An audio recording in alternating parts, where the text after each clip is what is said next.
Vénérable Maître, vous avez dit tout à l'heure que les personnes qui sont mortes n'aiment pas les organisations de deuil. Qu'est-ce que vous voulez nous dire par là? Oui, quand une personne quitte le corps et que ce corps meurt, cette personne à la minute ne connaît pas là où elle se trouve. D'abord, cette personne a besoin de communiquer avec ces mêmes personnes qui étaient avec eux. Elle est attirée beaucoup plus par là où elle était. Donc la personne est tourmentée. La personne est tourmentée. Maintenant, l'organisation de deuil que vous faites là, qu'on fait là sur le plan physique, tourmente encore la personne plus. Les tourmente encore beaucoup plus. Ces personnes n'aiment pas ça. Ils n'aiment pas les pleurs parce qu'ils savent que ce que vous dites est le contraire de ce qu'ils voient. D'abord, ils voient les cœurs de toutes les personnes qui sont en train de pleurer. D'autres personnes pleurent pour leur victoire. D'autres personnes pleurent par le rattachement de la personne avec elle. D'autres personnes pleurent parce qu'ils disent que la personne est morte. Ils n'aiment pas entendre parler de ce mot mort. Ils savent qu'ils sont quittés dans le corps, ils veulent récupérer le corps. Bon. Et ils voient encore autre chose. Ils voient que ce corps et toutes les personnes qui tournent autour là, ils voient le degré, le niveau de la saleté de ce corps. Comment il n'est pas brillant, il est laid. Et quand il le compare avec le corps qu'ils ont, plutôt ils ont pitié de vous. Et donc, cette organisation de deuil, ils n'aiment pas ça.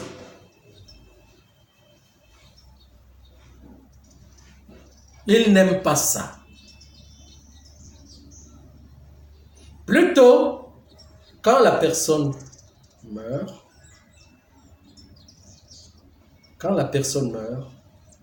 plutôt ce que la personne a besoin, c'est la causerie. Ça veut dire aider la personne à comprendre qu'elle est passée de l'autre côté. Et que elle doit respecter là où elle va. Parce que c'est le chemin de tout le monde. Mais quand vous pleurez, vous attirez la personne vers le corps. Vous amenez la personne dans l'angoisse totale. Pourquoi? Parce que la personne ici, les gens n'apprennent pas ce que c'est que la mort. Les gens n'apprennent pas ce que c'est que quitter le corps pour aller de l'autre côté. Dans cette organisation de deuil, là, ils n'aiment pas ça.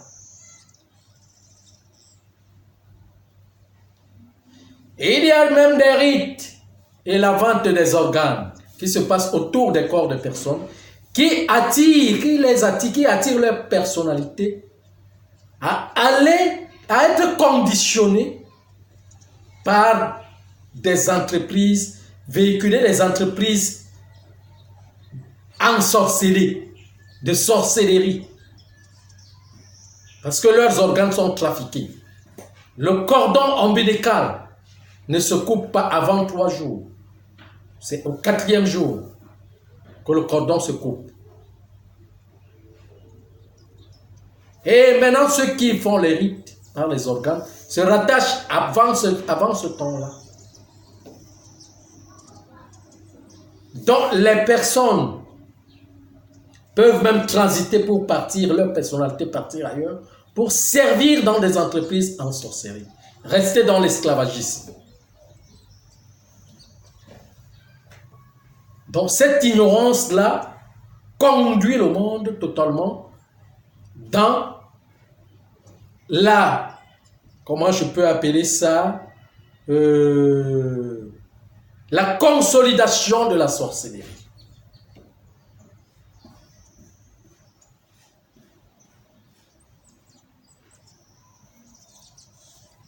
Vous voyez?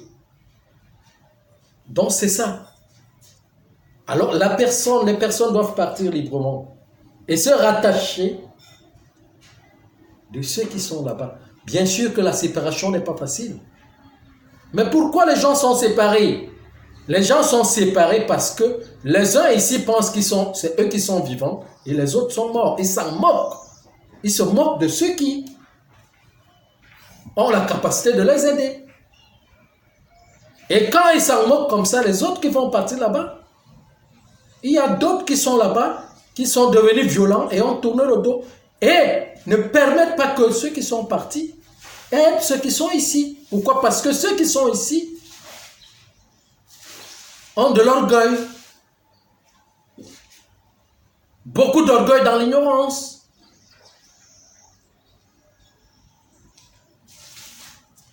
Ils sont des personnes qui s'en moquent, qui ne font que se moquer de la nature, se moquer des fantômes. Les moqueries par-ci, les moqueries par-là. D'abord, quand une personne meurt, vous allez entendre tout ce qui se dit, tout ce qui se parle autour de sa personne. Vous pouvez être bien, que vous êtes là, vous venez vous asseoir là, et vous entendez comment des personnes déchirent votre,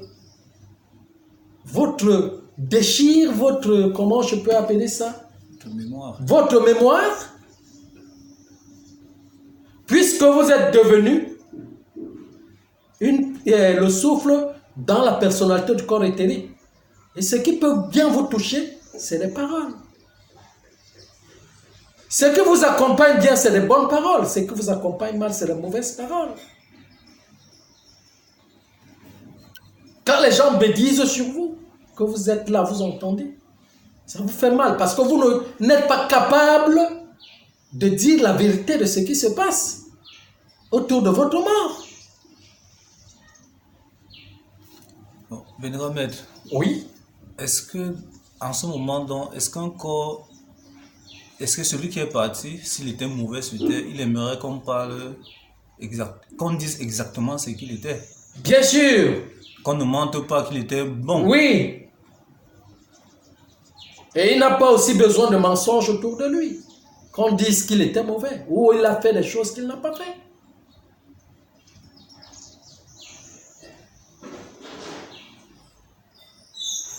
Vous voyez? Donc, dire du bien sur lui, en présence de toutes les personnes, ne le plaît pas. Mais il a besoin, il est là, la personne est là, elle est là. Elle a besoin que vous parlez avec elle. Vous parlez ce qui est juste. Soit sur son corps, soit que vous êtes dans la chambre, parce qu'ils aiment l'intimité, vous parlez dans la chambre. Vous appelez, il va venir, elle va venir. Vous ne savez pas à quel moment la personne est là. Elle peut vous signifier qu'elle est là en vous envoyant un parfum qu'il utilisait, ou bien l'odeur que tu connaissais de ses habits. Vous le saurez. Mais parfois, passe inaperçu, sans que vous ne connaissez l'odeur. Mais elle est là, à chaque moment que vous parlez de lui, de la personne, d'elle, la personne est là. Vous voyez? Bon, vous savez donc que c'est alors en ce moment que ceux qui sont ici, si les humains sont capables de manipuler, donc ça veut dire que d'impliquer, d'infliger les choses que les gens n'ont pas faites en face de ces personnes. Combien de fois quand ces personnes meurent, Ils sont capables de parler des choses sur elles, des choses que ces personnes n'ont pas fait. Il y a ça. Maintenant, ce deuil-là, ils n'aiment pas cette organisation. Parce que quand elles étaient en vie, vous n'avez pas pris part de leur souffrance. Quand ils quittent ce monde, il est déjà quitté. Ils n'ont pas besoin que vous les accompagniez. On les accompagne comme on fait. Non. Elles n'aiment pas ça. Ces personnes-là n'aiment pas ça.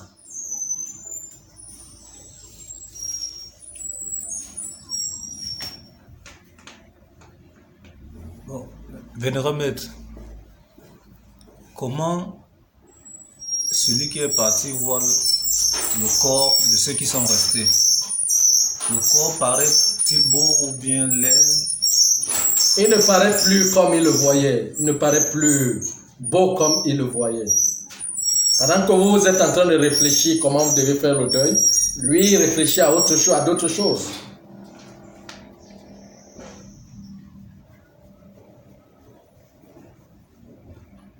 Et ça les sert à quoi? Ce corps-là, l'habiller, faire tout cela qu'on fait là, le maquiller, faire tout ceci. Ça les sert à quoi? Ça ne les sert à rien parce que ce corps va partir par terre. Ça ne le sert à rien. Il s'est séparé de ce corps. C'est qu'il a besoin que vous lui parlez fermement, qu'il s'est séparé de ce corps. Et que il y a vraiment séparation, déjà. Mais les gens attendent qu'on enterre pour attendre 9 jours pour dire qu'ils se sont séparés. Non. Il y a déjà séparation dès le jour que la personne meurt, non? 3 jours, il y a déjà séparation complètement. Après 3 jours. Complètement. Quand vous mettez à la mort ou pas. Et après 3 jours, on ne peut plus parler à cette personne? Ça dépend. Ça dépend de la connexion. De la connexion, du niveau vibratoire, du niveau d'énergie, du niveau de la cohésion.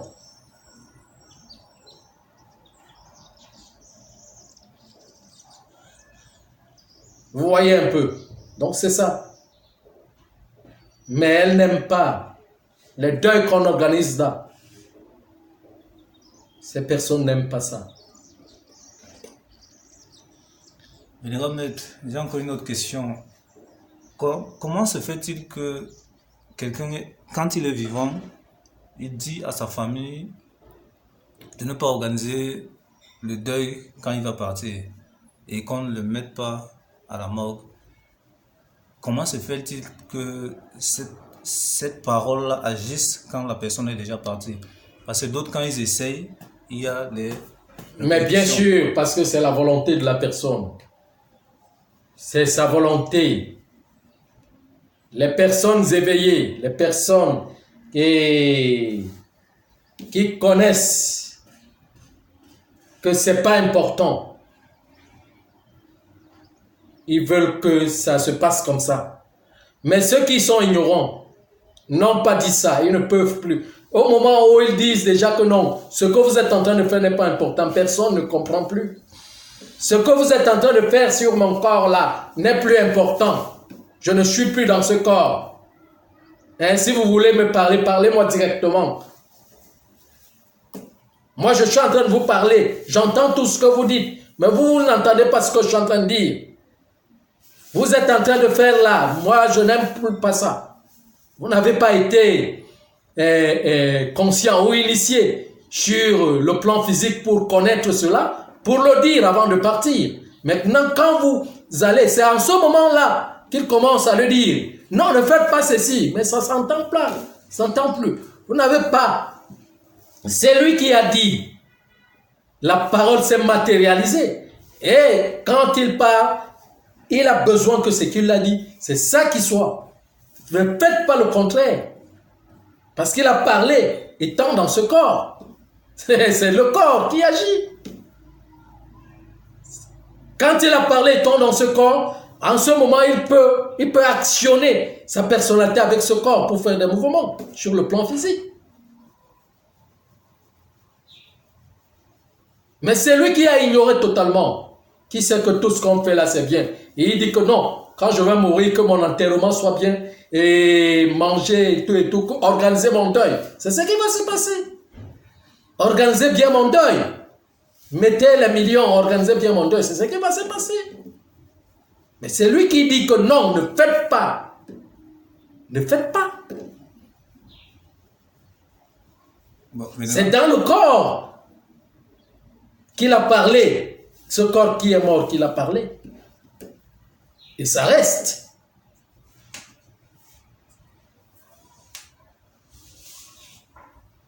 Vous voyez, donc ceux qui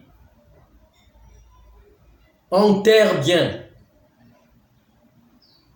c'est avant des anciens Africains qui enterraient bien. Même les musulmans, ils font ce qu'il faut faire, ils font ce qu'il faut faire, mais on n'enterre pas aussi directement là, à l'instant. Aussi, c'est un problème que prendre quelqu'un pour aller l'enterrer directement après sa mort, non. Il faut d'abord laisser le corps finir de respirer totalement, que l'énergie sort du corps complètement. Hein? Quand l'énergie ne sort pas complètement du corps, on dit que, comment je peux appeler ça? On dit en Bassa qu'un mal sonné. Donc ça veut dire que le froid, le corps est devenu totalement froid. Il commence, hein? Ne l'enterrez pas parce que cela, il y a encore une partie qui le relie avec ce corps, que vous mettez par terre. Y a-t-il des conséquences? C'est un attachement. C'est un attachement. La personne ne va pas vite se détacher du physique.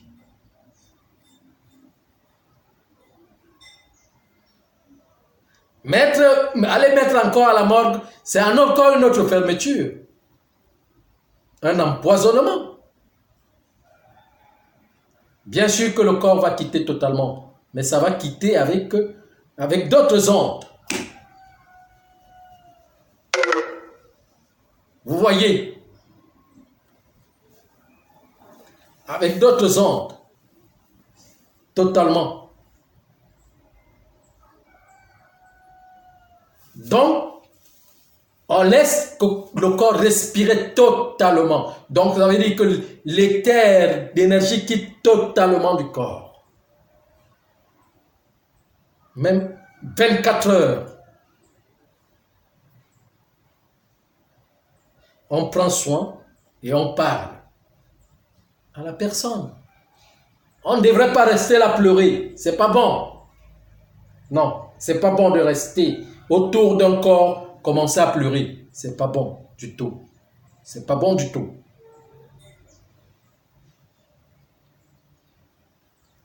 Vous savez pourquoi avant, quand les gens partaient, il y avait des fantômes qui étaient capables de revenir dans un corps pour,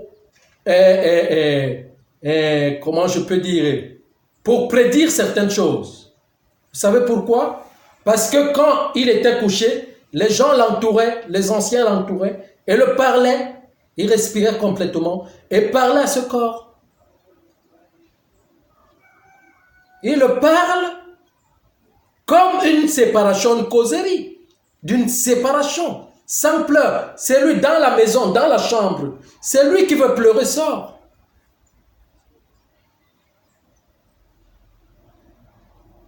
Quand vous causez complètement avec la personne comprend. Et de là, quand il y a respect entre ce monde et l'autre monde, on peut laisser la personne revenir pour prédire des choses, des événements qui vont arriver et comment faire pour les arrêter et qui allait voir. Mais quand vous faites la rupture des rites sacrés pour faire ce que vous faites aujourd'hui, il n'y a plus communication, il n'y a plus rien. Vous voyez? Donc c'est ça. Vénérant maître, quel conseil pouvez-vous me donner si et seulement si quelqu'un... Pouvez vous redonner, vous êtes nombreux. Oui, voilà, vénérant maître. Quel conseil pouvez-vous nous donner si et seulement si quelqu'un nous donne la responsabilité de faire son deuil? La personne meurt, vous le mettez la personne dans la chambre. Vous le mettez la personne dans la chambre. Et pendant ce temps, vous embaumez la personne afin que le corps respire. Puis, les personnes courageuses, les personnes qui aimaient la personne, ou bien les personnes qui veulent demander pardon, ou bien les personnes qui demandent qui parlent bien, s'asseyent, font le tour, tout autour, le cercle autour de la personne et parlent à la personne qui parle de la séparation. Vous accompagnez la personne et vous demandez aussi à la personne de penser à vous.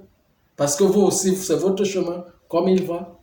Il pense aussi. Donc ça veut dire que c'est un langage, c'est un rite. Bon, le rite n'est pas que il faut faire ceci, il faut faire cela. C'est les bonnes paroles. C'est la causerie. C'est la causerie entre la personne qui parle et vous. La personne là est là. Vous fixez le corps, vous parlez au corps, ou bien vous parlez à l'air. Pendant que le corps est couché, elle est là, elle vous entend. Vous parlez de la séparation qui est en train de naître. Et vous laissez le temps au moins 24 heures passer avant de commencer maintenant à chercher comment enterrer la personne. La morgue n'est pas nécessaire, tout ça là. C'est ça le dernier rite. C'est ça le dernier rite. Maintenant, si vous dites que vous allez accompagner avec la nourriture, ce n'est pas bon de manger pendant qu'une personne est là et meurt. Son corps est là étalé. Vous êtes là, vous passez partout, vous mangez et vous faites le deuil, vous êtes en train de manger sur sa tête, sur ses pieds et tout. Vous, non. Vous n'avez pas libéré la personne. C'est pas comme ça. Vous êtes en train de faire du mal à la personne.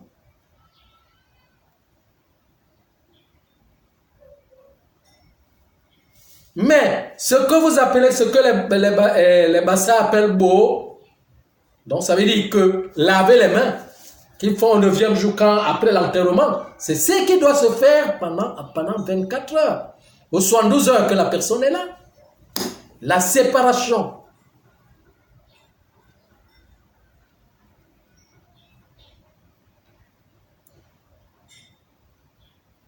Voyez un peu ce que je suis en train de dire. Et là, la personne commence à se séparer de vous. Doucement, doucement, doucement, doucement. Même après l'enterrement. Il faut toujours attendre aussi 24 heures avant de mettre à la morgue, malgré que la morgue ne soit pas bonne. Parce que quelqu'un... Je vous ai dit, si moi je vous conseillerais, je ne vous conseille pas la morgue. Je ne vous conseille pas ça. Parce que ça n'entre pas dans le règlement intérieur de la conservation traditionnelle. Oui, évidemment, je voulais vous raconter une histoire. Une femme avait fait ça, et pourtant son mari n'était pas encore parti. Elle est partie mettre à la morgue. Et puis, elle a tué. C'est quelque chose qui est conventionnel. C'est parce que bon, les gens mettent à la mort parce qu'ils doivent organiser le deuil, ceci, cela. Je vous ai dit que ce n'est pas nécessaire. Le deuil n'est pas nécessaire pour les âmes parties. Elle n'aime pas ça. Faites seulement. Quand ils disent ici que faites mon deuil, quand ils arrivent là-bas, et quand ils quittent le corps, ils voient une autre réalité qui n'est plus la vôtre. Là, quand ils commencent à parler, vous n'entendez plus. Vous ne comprenez plus. Sinon, ils allaient vous dire que ne faites pas de deuil. Causons seulement de ce qui s'est passé et de notre séparation. Vous devez le raconter à la personne ce qui s'est passé. Puisque la personne doit voyager pour voir tout ce qui s'est passé. Et puis, vous lui dites que bon, maintenant nous sommes à la période de la séparation. Voilà ton corps qui est couché. Toi-même, tu es debout, tu es là, tu nous entends. C'est qu'on te dit, voilà, il est couché. Déjà, nous sommes déjà à la posture de la séparation. Qu'est-ce qu'on doit se dire? Qu'est-ce que toi tu nous dis? Ce que nous te disons, c'est ça, paix. Ce que nous te disons, c'est ça, l'amour. Parce que ne nous oublie pas, nous formons la même famille, nous allons nous voir. Mais il faut qu'on se voie même dans les rêves et se raconter des bonnes choses et se dire des bonnes choses. Que notre séparation soit une fusion, une cohésion qui fait en sorte que vous nous demandez ce que nous pouvons vous aider et vous aussi vous nous aidez aussi ce que nous aussi on a besoin. Tout simplement. Une bonne causerie. Au moins de 2 heures à 3 heures du temps pour des gens qui sont sérieux. Vous voyez un peu ce que je suis en train de dire. Donc c'est ça. Encore une autre question? Non, merci, vénérable maître.